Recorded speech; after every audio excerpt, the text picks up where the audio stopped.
Well, it's June already, which means it's officially summer, my favorite time of the year. I absolutely hate winter, and half the year is already over, so congrats guys on surviving the first half of 2015. And it also means that was my last month of being 20.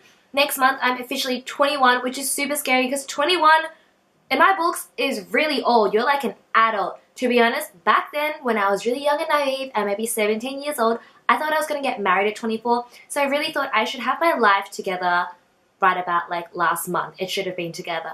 Well, I might not have my life together, but at least I've managed to compile a list of June favorites for you guys. So I'm one step closer to becoming a responsible 21. Wow, I can't even say numbers. I'm one step closer to becoming a respectable, responsible 21-year-old adult. In order to stop myself from eating about a packet of Tim Tams every 3 days, I have gotten some healthy chocolate. This is Loving Earth's organic salted caramel chocolate. It's raw and it's, you know, refined sugar-free, and it's gluten-free, and it's vegan, and it's low GI. So it's a much better alternative for, you know, Tim Tams, Oreos, chocolate.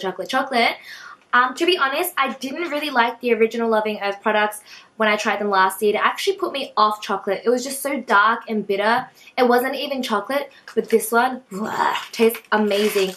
It is actually so creamy. Like, oh, I'm just gonna have some now. It tastes really, really nice, and I actually just have it all the time. I should stop talking with my mouth full. But if you're looking for a chocolate alternative and you like your salted caramel, this chocolate is the bomb. Now, I don't know what's been wrong with me recently. I think I'm having like a quarter-life crisis. I've been really obsessed with buying homewares and like cutlery and bowls and like Manchester. I don't know, it gets me so excited. So Zara Home had this sale, and of course I had to go back and buy lots of things. Voila, my new bedspread. It's so nice, right? It comes in a set. It came with pillows and the sheet set and everything, but I think this fits in very nicely with my like rainbow theme.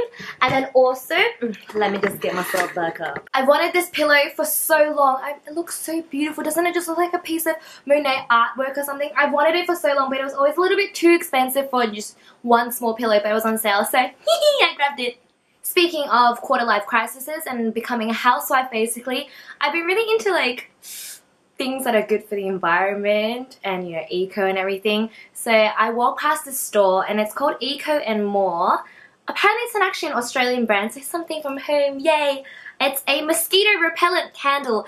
I don't know why I bought this, but I get really guilty when I go into a store and I sort of touch everything and I ask them lots of questions, and the person's really nice to me and I'm sort of like, oh, maybe I should buy something. So everything else was kind of like shampoos, dishwasher and baby products and stuff, and a lot of candles. But because it's summer in Shanghai, and when it's summer the mosquitoes go like crazy, and I have bee blood and I like eating bananas, and apparently mosquitoes really love that. So I'm like the #1 choice for mosquitoes around here, and I've been spraying these like Asian sprays and it just make my nose really sniffy and tingly and I can't sleep at night. So this is 100% soy wax candle, and the good thing about this is firstly it smells amazing. It smells very natural and it smells very natural. It is citronella, lemongrass and peppermint. You can't actually smell the peppermint. It just smells very like lemony and fresh.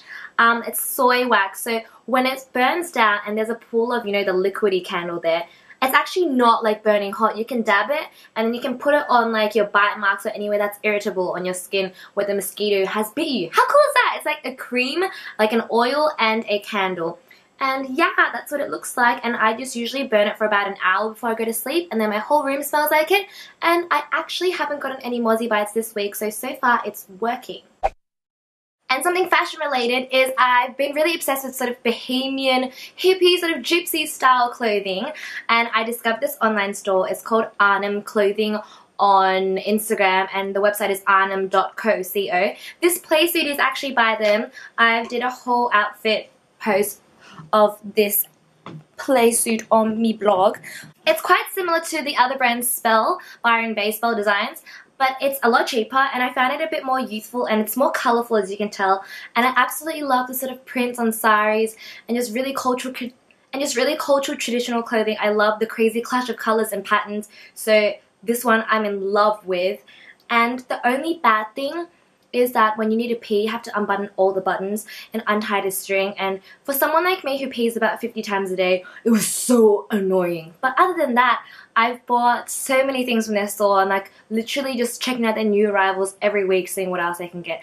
I will do a summer haul and I will include all the stuff that I got from them and also spell designs in my video.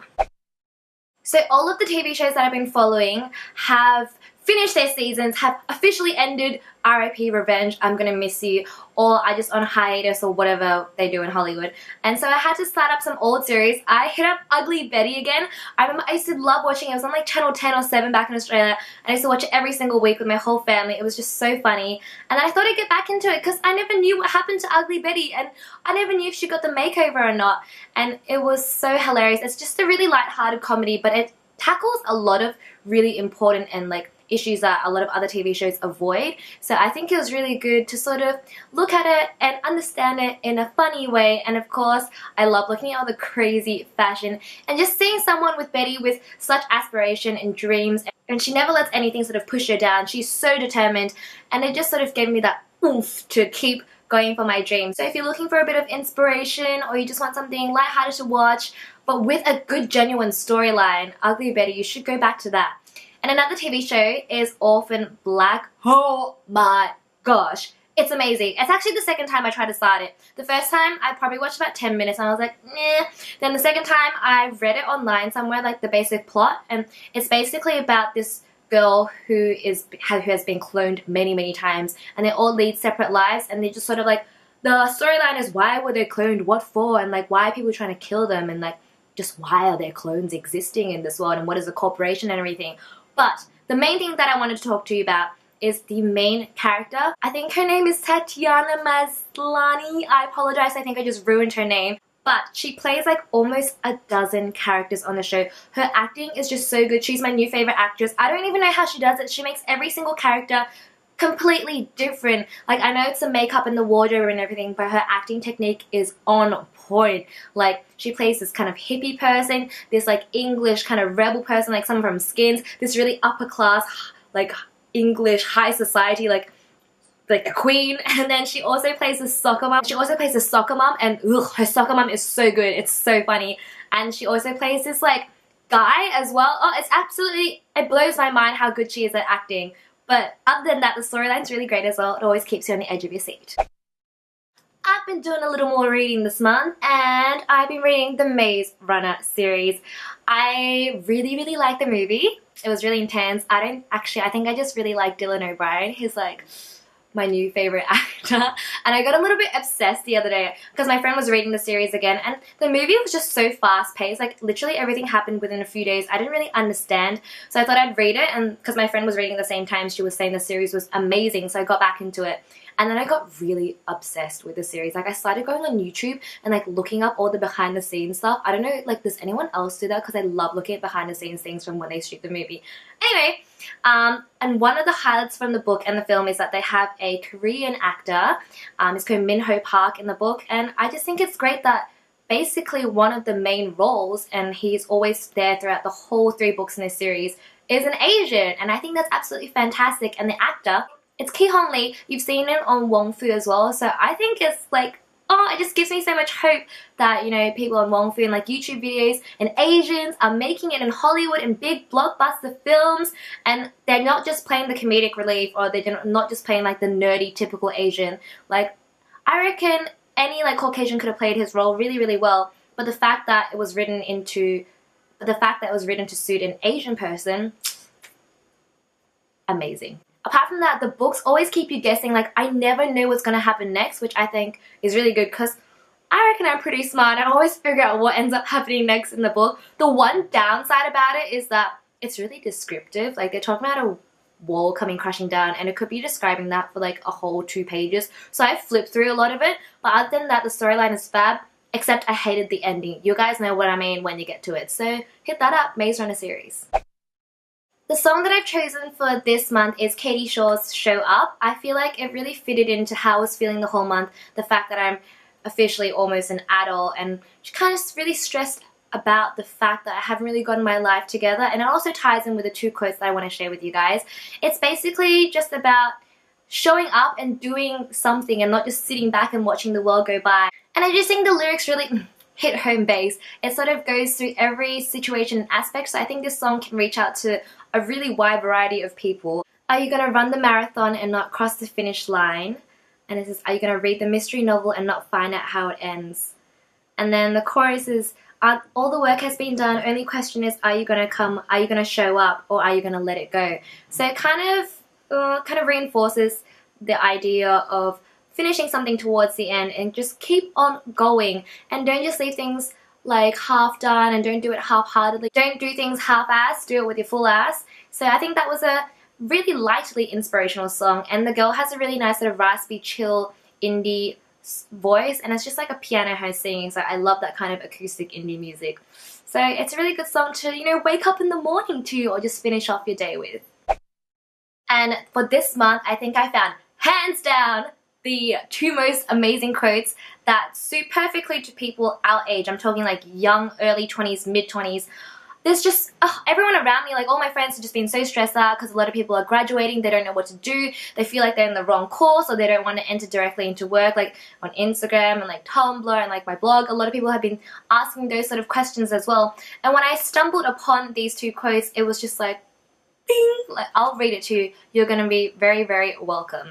So the first one is, nothing is going to ruin your 20s more than thinking you should already have your life together. How well does that sum everything up? At 23, J.K. Rowling was broke, Tina Fey was working at YMCA, Oprah had just gotten fired from her first job as a TV reporter, and Walt Disney had declared bankruptcy. Now, I know all of these people kind of work in the entertainment industry, but they've all had really, really different, you know, upbringings and styles of life, and their careers are really different, you know, an author, an artist, like a presenter, a director, writer, actor, and a lot of them are really influential women these days as well. And just Walt Disney, you know, Walt Disney is absolutely iconic, and they were 23 at the time. And you know what? 23 is actually a really, really young age. So I think everyone should just stop stressing out, me included, and sort of just spend your 20s and be reckless and discover yourself and be broke and get fired and quit things and restart things and travel. So I'm going to leave that with you guys, and have a happy June. The next time I see you, I'll be another year older, so I hope you guys recognize me. Bye! Hello and welcome to May Favorites. Now this month, what do I even start?